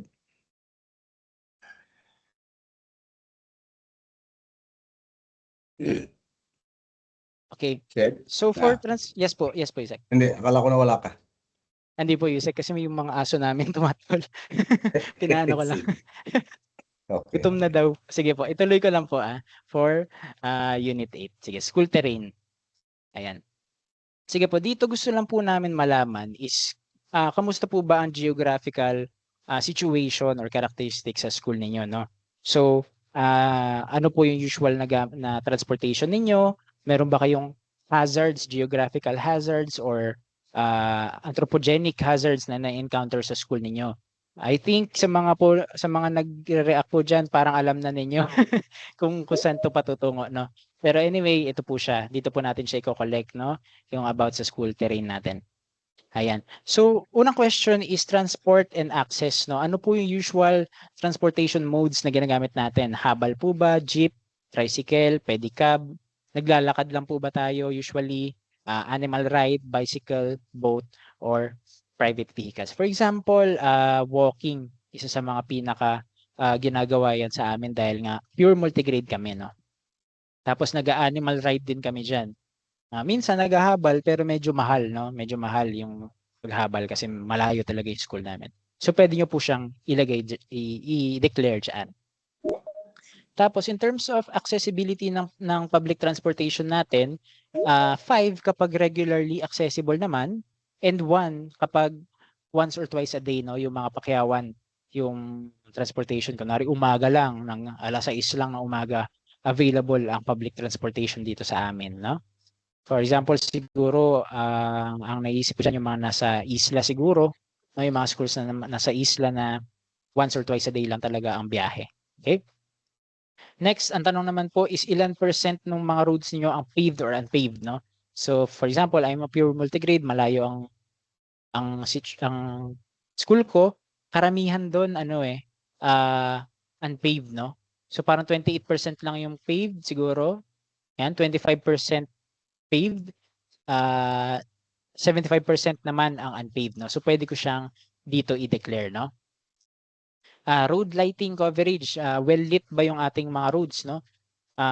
For example, hindi dahil yun nga hindi paved yung roads tapos hindi naman marami yung mga light post dun sa amin. Pwede ko i-declare na 15% lang, no, or 17% lang ang lighting sa amin. Next, road passable by public transportation.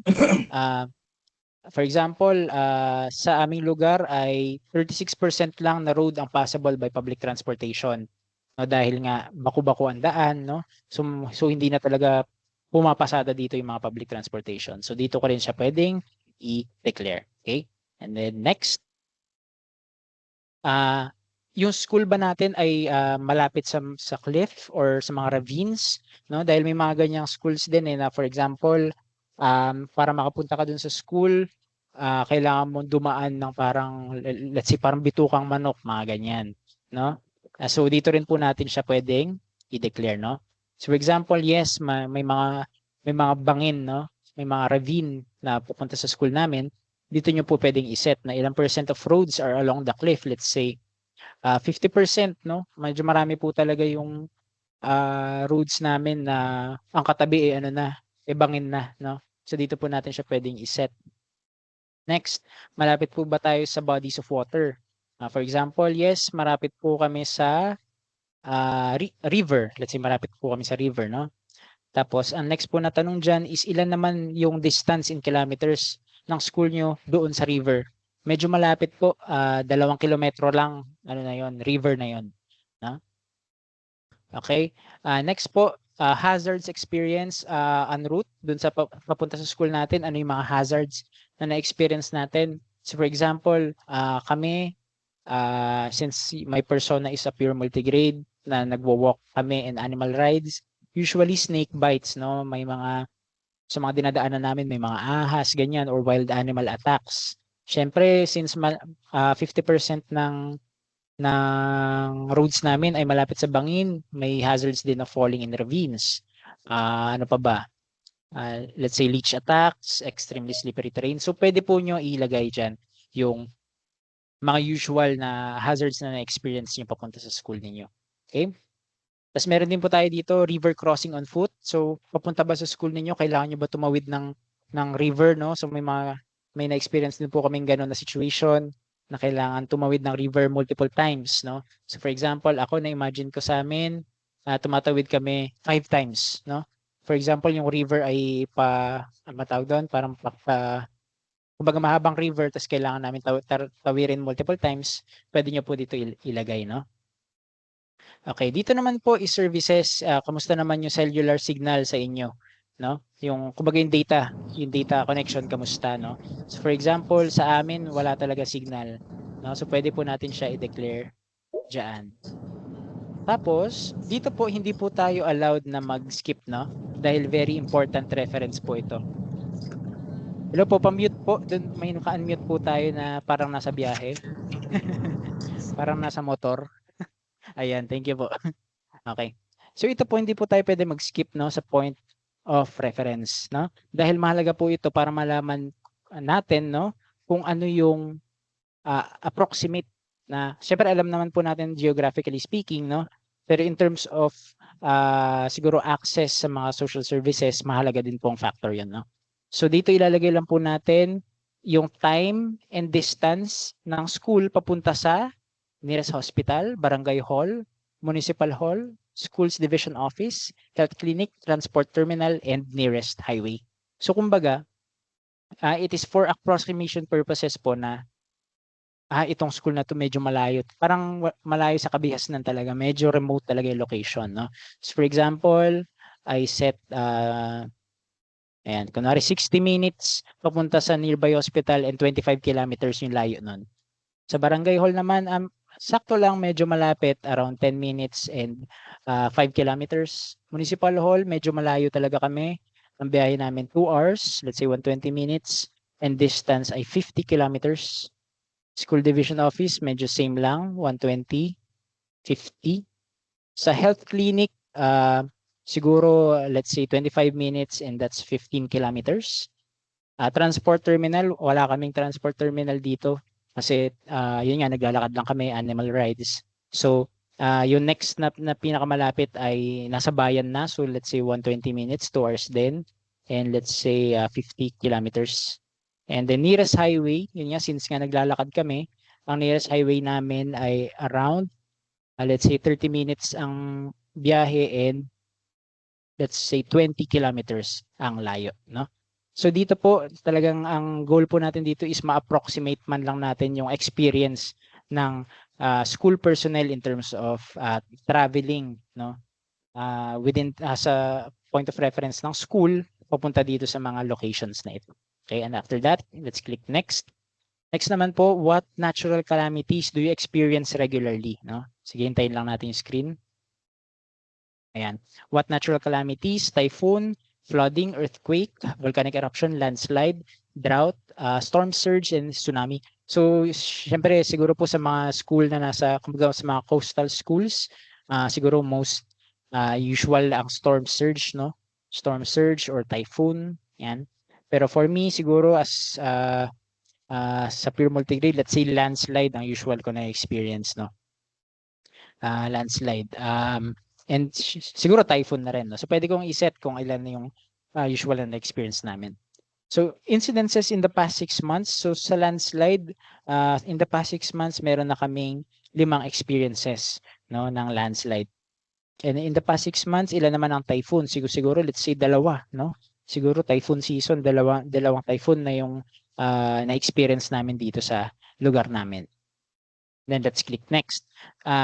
Last question po is, are there anthropogenic threats in the school communities? Syempre, hindi lang naman ang tinitignan natin is geographical na hazards, no? Pero pati yung anthropogenic threats. So kapag nag-confirm po tayo na yes, merong anthropogenic threats, ito po ba ay armed conflict, tribal or clan wars, civil unrest, or theft / robbery, no? So for example, I select armed conflict, no?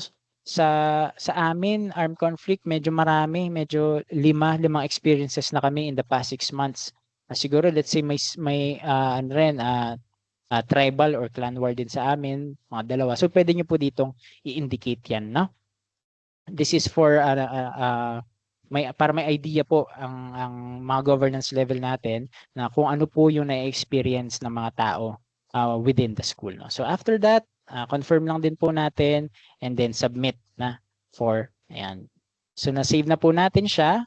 Ayan, so complete na po tayo, no? From unit 1 to unit 8, no? So in a span of ilan, around let's say 2 hours, no? Kasi ina-explain ko pa po siya sa inyo, no? In a span of 2 hours, kinaya po natin na i-accomplish itong Insight Ed mobile application natin. So I'm sure na sa mga school ed po natin, given na for example may alam nyo po, kabisado nyo yung data ng school ninyo, mabilis nyo lang po itong ma-accomplish, lalo na nasa mobile phone po kayo, no? So kung makikita po natin dito sa ating home, yan, makita natin sa home, 100% na completed na po natin, na-conquer na natin ang Insight Ed mobile application. Ayan. So basically, ganyan po ang magiging process, no, ng pag-accomplish ng ating Insight Ed mobile app. Para po sa ating mga RO and SDO, pwede nyo pong i-replicate yung ganitong style. Kung gusto nyo na mag-technical assistance workshop sa mga schools niyo, pwede nyo po itong i-replicate. So, hindi po namin aalisin muna yung mga test division, yung mga blank division, para pwede nyo po siyang gamitin, no, para mag hands-on, no, para pakita sa mga school head na ganito nyo i-accomplish yung application natin, no. So magre-retain naman po muna doon 'yon. So that is yun po, ganun lang po kasimple ang pag-accomplish. Siguro medyo matagal lang ng kaunti, pero given na nasa smartphone nyo na lang po yan, I believe na kayang-kaya nyo pong i-accomplish yan. Okay? Sige, so it's 12:47 pero before we officially po to conclude no, may papakita lang po rin kami. This is for the RO and SDO naman, no? And siguro for reference na lang din po ni school, no? So for example, I will log out lang. Ano ba nilagay ko dito na passcode? Ayan. Bali yun po no, as much as possible, wag na lang po sana tayo mag-log out, no? Kasi isa po sa naging problem namin nung pilot, nagla-log out po si school head tapos hindi niya na po maalala yung password niya, no? So yun po, as much as possible, wag na lang po tayo mag-log out, no? Kasi syempre, hindi naman po kayo nagre-register ng multiple schools eh. So wag na po tayo mag-log out para wala po tayong naging problema diyan. Okay. Siguro let's say po na nag-log out kayo, no? Let's say na nag-log out kayo for some reason, no? So example, ito po yung school ID ko, no? So dito ko po ilalagay yung password ko. Ayan, and then I can sign in. Pero minsan nakakalimutan ng password pero naalala ang passcode. Kasi naalala nyo po nung nag-register tayo, di ba? May hiningi na passcode. Pwede nyo rin pong gamitin yung passcode to log into your account. So that's switch to passcode lang and passcode na po ang pwede nyo ilagay dyan. So for example, ilalagay nyo lang po dyan yung passcode ninyo, no? Ayan. So just in case naman po, let's say nakalimutan pareho. Password, passcode, nakalimutan din. No, sige po, pwede naman kayo magtanong po sa amin sa central office, no? I-type ko na lang po dito sa screen, no, yung ating email. Yan, dito po kayo mag-chat. Better po if sa Google Chat po kayo communicate sa amin, no? So that's support.stride@deped.gov.ph. Lagay ko na lang po dito via Google Chat, no? So install po tayo ng Google Chat sa phone natin and pwede nyo po kaming i-chat po dyan, no? So just in case nakalimutan din ni school head yung passcode niya, sige po, yun, pwede namin ibigay po yun. Kasi yung password, yun po ang hindi po namin nai-store no? Kasi syempre, encrypted po ang password. Okay? Sige. Ngayon, punta lang po ako saglit, balik po tayo sa screen natin, no? Ang demonstrate po natin is yung Insight Ed for school heads, no? Pero meron din pong account si RO and SDO for monitoring ng submission ng schools, no? So that is nasa RO and SDO portal. Okay? So RO and SDO portal. So I will register an account dito po sa RO and SDO portal. Check. Okay. And then I will use may syempre dapat email po ang ilagay natin dito ha. Are. Yan. 02. Okay. And then mobile number po natin. Same lang po sa pag-register as school head, no? Pero dito, pipili po tayo kung RO personnel, SDO personnel, or CO personnel. Sa mga school head, no, wag po kayo magre-register dito, okay? For RO and SDO lang po ito, ang account na ito for monitoring purposes, okay? Sige po, if for example, I register as an RO personnel, ayan, lagay ko po yung credentials ko. Yan, yung aking DepEd email, yung aking mobile number, kung saang region ako. Select ko po ngayon is yung blank region, no? Kasi yun po yung tinest natin, the blank region. Ilan po, ano po ang aking office? For example, I am from HRDD. Ano po yung position ko doon? Let's say I am APDO2. Yan, continue. And then dito po hihingan po kayo ng authorization code, okay? This is for the RO personnel, no? So iba-iba po yan for RO personnel, SDO personnel, and CO. So may kanya-kanya pong authorization code yan, no? So sa mga kanina po nagtatanong, ano po yung authorization code? Okay. Kaya po namin ginawa yun dahil marami pong school head ang nag-register po as RO personnel nung pilot test namin. So sabi namin, kailangan natin ng way na hindi po makaregister ang school head doon, no? So naglagay po tayo ng authorization code. Ayan. So ngayon po maglalagay lang po ng password ko. Yung authorization code isi-share na lang po namin some other time, no? Kasi madedefeat po yung purpose na nag-authorization code kami. Makikita rin ng mga school heads dito sa ating meeting, no? So hindi yun natin isi-share yan. Okay? Yan. So ngayon, kapag si RO personnel ay nakaregister na, syempre kailangan mo rin ng passcode. No? So enter mo lang po yung passcode mo dyan. Same lang po sa school head, kailangan nyo rin po ng passcode. Pwede nyo rin pong gamitin yan to log into your account. Ayan. And kung makikita nyo po sa ating monitoring dashboard dahil marami po tayo no, na nag-register kanina dun sa ating blank division. So meron na po tayong registration na out of the 977 na test schools na kinrate namin, 169 po ang nagamit natin no, through this online orientation. And syempre, yung completion status, SF7 submission, dito na rin po yan lilitaw lahat. No? And then as well as yung mga schools po, dito nyo na rin po siya makikita. So for example, ayan, dito yung po makikita yung completion percentage ng bawat school na nasa bawat division. No? So this is for the regional office. No? Yung sa division office, same lang din po naman, pero syempre ang makikita nyo lang is yung data ng division ninyo. Okay? So more or less the same function, no? Iba lang po yung filtering in terms of level of governance. Okay? Yan. And then may additional feature lang din po tayo dito, no? On adding new school. So for example, meron po tayong newly established na school na gusto natin makaregister din sila sa InsightEd para makapagsagot din sila at magkaroon sila ng sarili nilang data. Yan, pwede po natin dito i-register yung mga school na yan, no? So lagay lang po natin yung bago nilang school, yung school ID nila since newly created, newly established.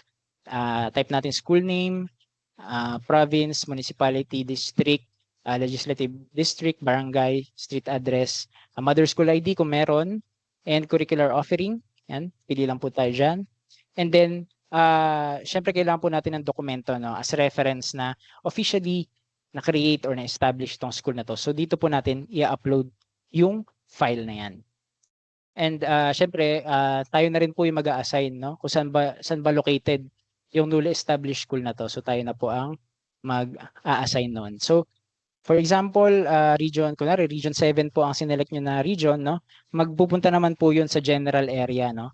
Sa general area po ng region 7. So magpe-place naman po yung pin natin dyan and igagalaw nyo na lang po siya. Okay? And then once na-submit nyo na po siya for approval, titignan po namin yun, yung nilagay nyo po na credentials, na information about the school, yung document na sinabit ninyo. And once okay na po, i-approve po namin yan. And then, mag-a-appear na po siya doon sa listahan ng school na pwede mag-register po sa InsightEd. No? So, ganun po ang... Yes po, Yeah. Yusek. Okay. The reason why we're doing this ay meron pong mga nasubmit na mga names ng mga school for construction of new buildings.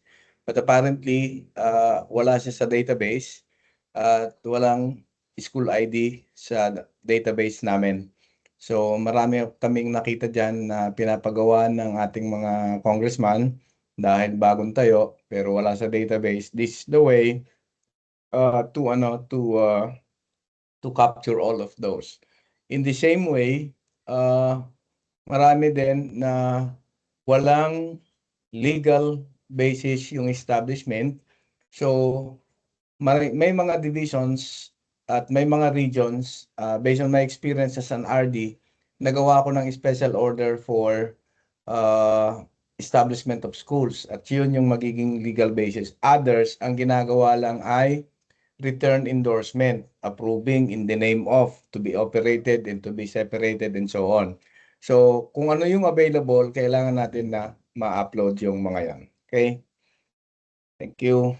Thank you po, Yusek. Yung Okay. public, yung other schools na hindi naman po public, umpisahan muna natin sa public schools to, saka na po yung private school and so on. But this is internal for DepEd. Sige po. Thank you po. Okay, so aside from the the newly established schools, magre-rely na rin po kami sa regional office no to give us the list of converted schools no. For example, as you can see po dun sa ating InsightEd for school heads, nakalock po yung school ID nun, no? Pero once they click that, may maglilitaw lang po na warning na the school ID is locked, no? If you want to change yung school ID, kindly click confirm, no? So, ang ibig sabihin po nun is si school head, pwede po siyang mag-change nung school ID niya, no? Pero bawal po kapag hindi siya lumitaw sa loob ng database natin, no? So, manggagaling po actually sa RO yung list natin yung official list natin ng registered converted schools, no? So, ibig sabihin kapag nag-type po si school head ng bago niyang information, bago niyang school ID, kailangan tumugma po siya dun sa listahan ni region, no? Kasi possible naman po na mag-type si school head dun, tas mali pala yung school ID, no? So mawawala na po tayo dun sa entire relationship nung data natin, no? So yan po yung purpose kung bakit meron po tayong registration ng new school as well as yung registration ng converted na schools. Okay? So that will be the role of the regional office po, no? So basically that's it po, no? Ayan, 170, no? So may nag-register, may humabol pa po na isa na nag-register na school, no? So basically that's it po, no, for the kung paano po ginagamit ng InsightEd mobile application. I hope na sa mga RO and SDO, I hope na magka-experience po kayo in terms of how to use it, no? Kasi most likely kayo po talaga ang matatanong, no, ng mga school heads natin, no, about kung paano po gamitin ito, paano po gamitin yan. Pero in any case, nag-prepare naman po kami ng guide, no? Sige, let me share lang din po saglit yung ginawa naming guide for you. Okay, share ko lang po sa screen ko.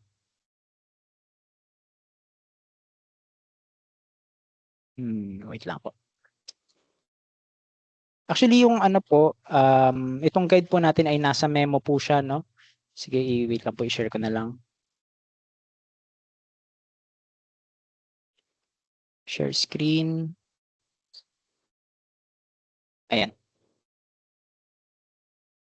Bali yung guide po natin ay nandito po sa ating memo, which is ito, tinyurl.com/insightEd-htmlguide-sh or schoolhead, no? So meron po kasi tayong separate na guide for schoolhead and another one for the division engineers. Ayan. So ito po yung ating guide na sorry. Ayan. Kaya po na-mention ko kanina na maganda pong gamitin itong guide. Ayan, maganda po siyang gamitin na nakikita nyo sa inyong laptop itong guide na to. Ayan, dahil dito po talaga nyo makikita yung detailed, no, kung paano i-register, paano i-install yung application, paano mag-register. Ayan, kung ano yung mga different parts, what is the InsightEd Nexus, ano ba yung gateway, ano ba yung paano ba mag-register. So dito po talaga lahat, no? Makikita ang step-by-step process on how to use the InsightEd mobile app. Kaya ang suggestion po namin is you can view this document, no, sa inyong laptop and then sabayan nyo po siya, no, habang ginagamit nyo po yung InsightEd sa inyong cellphone, no, para mas madali nyo pong makita, no, kung paano gamitin and hands-on experience kung paano nyo po siya gagamitin.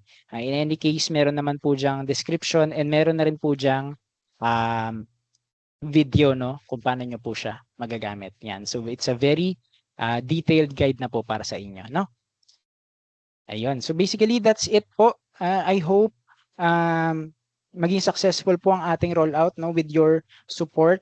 Continuously po naming i-monitor yung Google Chat po namin just in case may mga questions po tayo doon. Ayun po, and dun po kami talaga usually na nagre-reply po sa mga responses, sa mga questions po ng ating mga school heads, no? Sige po, Yusek, do you have any final words for this orientation po? Hindi, ano lang, hindi naman final word kasi mag-ano pa ako, Seth. Sorry po. Okay. Una, magpapasalamat po ako. The many questions that I read in the chat box is an indication that there is an interest from among you to really improve the data capture and data gathering consolidation from the different levels of governance. And one of the many questions that has been repeatedly shown in the chat box is that what is the connection of the Insight Ed to ABIS. Okay. So, sagutin ko lang po to na we have an alignment meeting just to inform that yung po kasing ABIS is nasa planning. The planning strand under the currently in the Stratma or most likely to other strand in the future. However, much as there is, baka na-receive na ninyo yung project handa in a memo, we are trying to capture data dahil ongoing na po ang ating budget prep for 2027. Ini-implement natin yung budget ng 2026 at nagagawa na tayo ng budget for 2027. So ibig sabihin nun, ito muna ang kailangan namin na makuha sa inyo dahil nandun sa project handa yung school readiness, inventory of resources, need for school for the upcoming school year and so on and so forth para ma-validate yan. So, kailan po kayo dapat mag-accomplish nito? So, may deadline sa project handa na April 15 at merong deadline na April 30. So, within those periods, 1 to 15 and 15 to 30, all the relevant data should have been captured. And so the rollout actually is starting now. Now, question. Paano po kung ang ginamit muna ninyo sa registration is yung pinili ninyo out of the 1,000? Okay? So magseset lang kami starting April 6. Okay? Iwa-wipe out po namin lahat kung ano yung na-register ninyo. So from in the meantime, for you to explore what you have experienced right now and also find a way to multiply yourselves. Baka pwedeng i-organize natin sa mga planning officers, creating a chat box or whatever is existing na mag-guide na and isi-share namin lahat ito. Paglaruan muna po ninyo yung system. Paglaruan ninyo, gamitin ninyo yung inyong current account, huwag muna kayong mag-log out. Kung ano yung nasa cellphone ninyo, yun ang muna yung gamitin ninyo.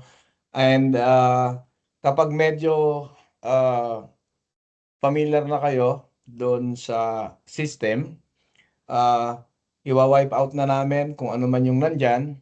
And then we will issue. Kasi merong April 15 na deadline, so meron na lang tayong natitirang ilang araw para makapture yung data na yon. But given the fact that this can be accomplished as long as you know your data, kaya ninyo actually tapusin ito in 1 to 2 hours. As long as you know exactly your data. Yung hindi masyadong well-versed in the use of you can take time pero kaya pa rin natin na masagot ang data before the deadline. Okay. So, yung yung Stride ay at saka Insight Ed are connected. So, ang ginamit muna namin sa Stride is what is already in the ABIS, which are relevant for the HROD strand and infrastructure. But definitely, since nakikipag-alignment meeting kami with the planning, para mabawasan na yung work ng mga school heads, we're trying to integrate everything. But of course, lahat po yan ay dadaan muna sa EXICOM approval. So, kailangan po natin na tingnan muna, but moving forward, let us try to accomplish what we can, and then yun po ang gagamitin natin sa lahat ng mga information gathering na ginagawa natin. So, question, tatanggalin ba sa ABIS itong mga nakuha na dito? Okay, so siguro, park muna natin yung sagot doon. But we will come up with the decision once there is already a concurrence from among the different strands. For purposes of encoding, dahil ang available namang data ngayon is within that school year, at ang deadline ay April 15 for some data, at merong mga paki-plus nga Clea or Seb nung memo ng project handa para alam lang nila kung ano yung naka-deadline. Si Chan ay nagtatanong ano daw yung deadline, kung 15 or 30. Meron pong 15 at merong 30. Yun po yung sinabi ko kanina. So for purposes of data capture ay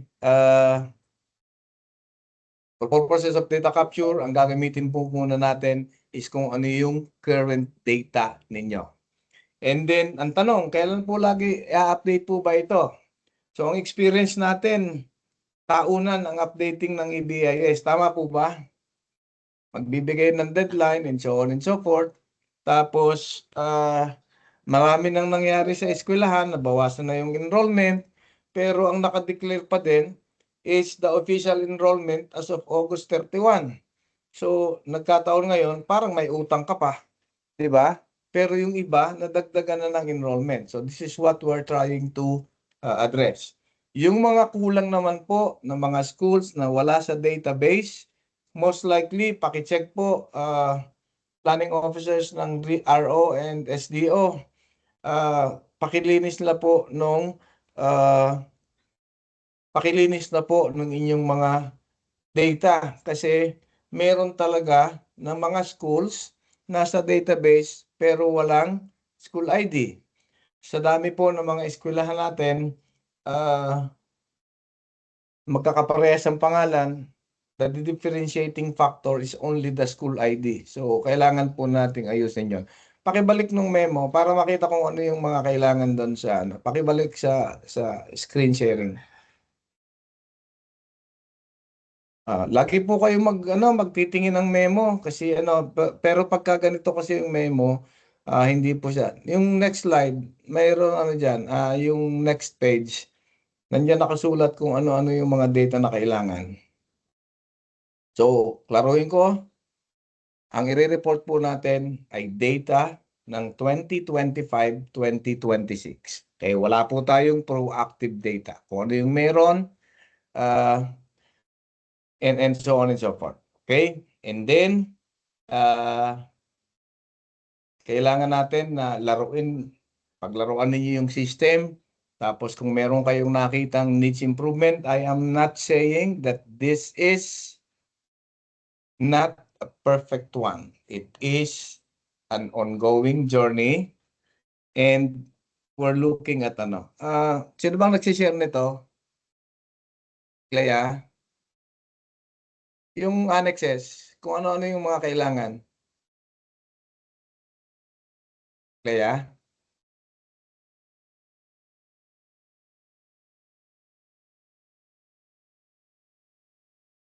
Magandang tanong itong kay Riniel. Kakayanin po ba ng mga planning officer?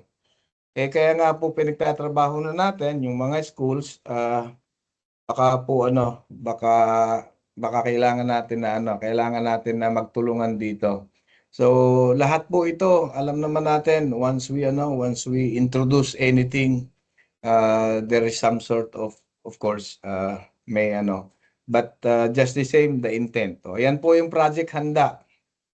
Okay? So yung school infra and facilities, ang deadline po niyan ay April 15. Ano yon? Furniture requiring replacement, electrical wiring conditions, structural integrity, high-risk areas. Okay? Yun namang isa, list of priority repairs, implement immediate fixes wherever feasible. April 30 naman po yan. Okay? Tapos yung water supply, hand washing, and wash repair, April 15 po yung inspection at May 30 yung repairs. And then, site expansion, yung no available or insufficiently validated sites, yan po yung yung ating mga tinitingnan. So, I think this is a small step. but it will be a great stride if you are all be doing this naka-synchronous po tayo ng paggagawa. So, may question about template. Yung template po ay this is an instruction. Kaya po kung magagamit ang InsightEd at ma-generate yung report, may worry po tayo kasi tayo merong mindset for template. Kaya nawawala na po na yun ng ano. Anyway, yun pong mga data na yan ay gusto natin na makuha. So explore po natin, gawin po natin yung pagkakataon at na nagkaroon tayo ng kahit ganito, wala pong ginastos ang DepEd dito. Ang akin pong team leader dyan ay si Seb. Kumuha lamang ako ng 2 tao to help us out. Siyempre kasama ko dyan yung taga-EFD, si John Lawrence at si Engineer Marge and all of the engineers just to make sure na ma-accomplish po natin yan. Yung pong memorandum ay nakashare po sa ating chat box at yan po ay na-release na din sa ating mga divisions and so on. Baka po kailangan nating magbantay lagi ng ganyan. So this is a developing and a maturing system. We cannot say that this can somehow resolve the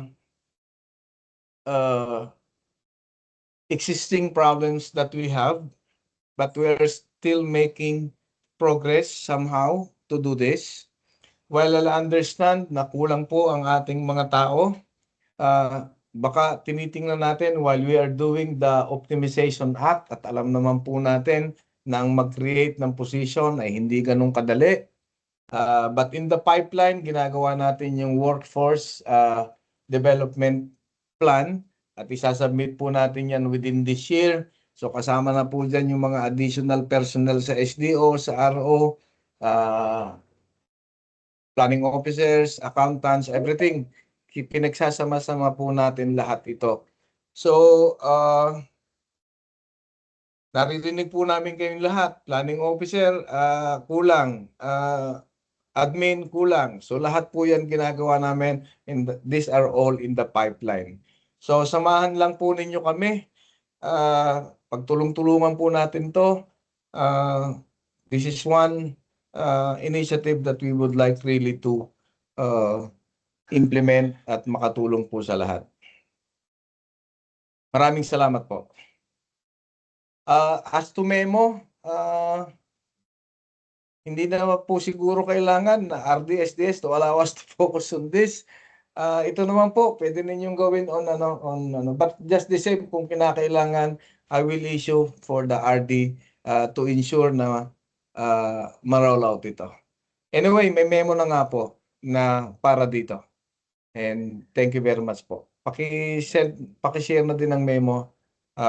Nandiyan na po yung memo para doon sa Project Handa at yung memo sa rollout, isi-share na din dyan sa chat box. Thank you very much, Seb. Thank you, Clea, Klein, John Lawrence, and all my HROD team for doing this. Gusto po natin maging successful tayo. Maraming salamat. Thank you po, Yusek, and salamat po. Maraming salamat po sa lahat ng umattend po dito sa ating online orientation. I hope yun po parang magamit po ninyo, mapag-practicean po muna ninyo itong application para ready po tayo na makapag-roll out po talaga tayo, no? Sige po, thank you very much. For the RO and SDO personnel, pwede pong pasend lang po or pa-chat na lang po dito sa support that's tried at deped.gov.ph. Ilagay ko lang po ulit dito sa ating chat box. Sir, mag-document ka ha. Yes po, sir. Sige po. Mag-screenshot ka ng ano. Sige po. Okay. Pa-message na lang po or pa-email dito po sa support.stride. Gagawa po tayo ng chat group natin per region, no, para mas ma-monitor po natin or matulungan din po namin kayo regarding any concerns po na encounter po ninyo. Sige po, bago po tayo maghiwa-hiwalay for the Holy Week, pa-on naman po ng ating camera para po makapag-picture po tayo. Sige po, on po natin ang ating mga camera.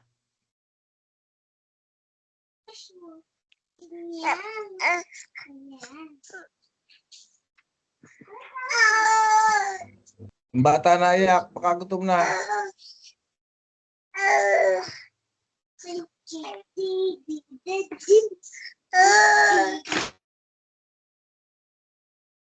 Okay, ready? Pasensya na po medyo may 10 marami po tayong participants dito. Try ko po large gallery kung ayan, okay.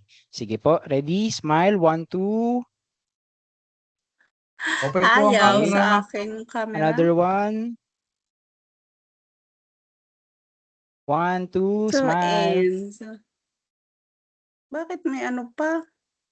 Yung RO2 na ganito. Okay. Okay na po. Thank you very much po sa pag-attend and Happy Holy Week po. Thank you very napasok pa, much. Chef. May napasok pa sa platform. Tapos na tayo, nakapag-picture Ay. taking na. Sa sunod na lang Baka yung iba. humabol lang sir sa picture taking. Okay. Sige. Thank Sige you sa po, inyong lahat. maraming Thank salamat. you. Thank you po. Salamat sa Sige, inyong thank you lahat. po. Ayaw mag-on yung camera ko ba? Thank you po. Thank you po. Salamat. Thank you po, sir. May Thank you, user Yusef. pa siya. Thank you. How much?